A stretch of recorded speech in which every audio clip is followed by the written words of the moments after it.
Il y eut le bruit de la porte d'entrée et de ses pas sous l'appentis.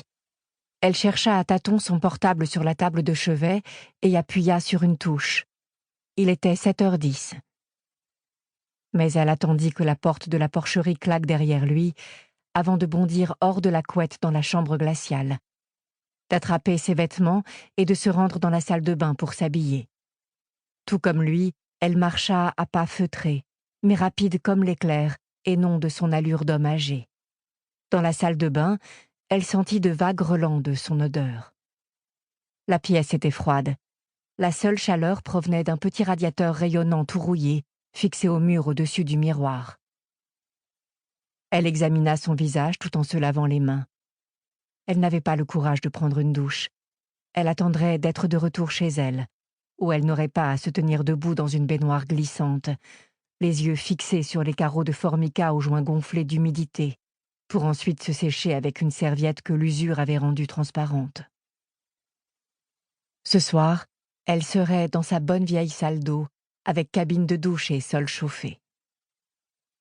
Elle ressortit dans le couloir et prêta l'oreille, avant de tourner la poignée de la porte de la chambre de son père. La pièce était plus grande que celle qu'elle occupait et qui, en réalité, était l'ancienne chambre d'Erlend.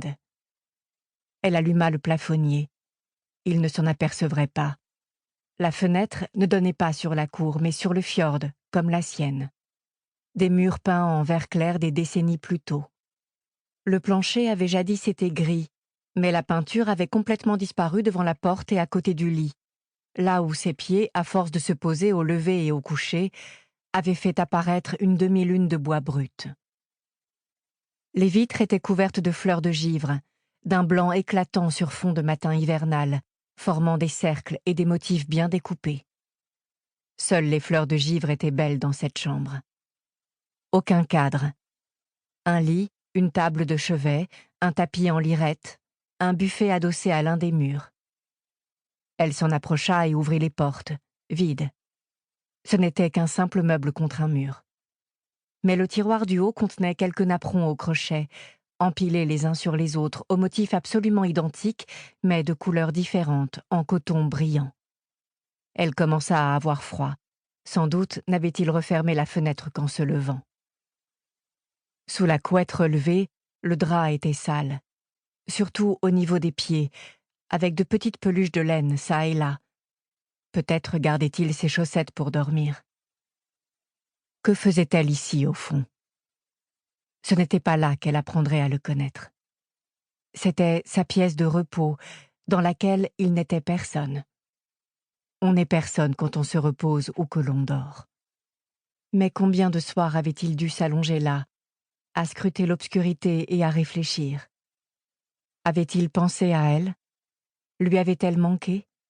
Avait-il regretté de ne pas savoir qui elle était, elle? La chambre était imprégnée d'une odeur forte et entêtante de corps humain, de porcherie et de murs froids. Il y avait une penderie. Elle était encastrée dans le mur et difficile à voir au premier coup d'œil. Les boutons pour l'ouvrir étaient minuscules.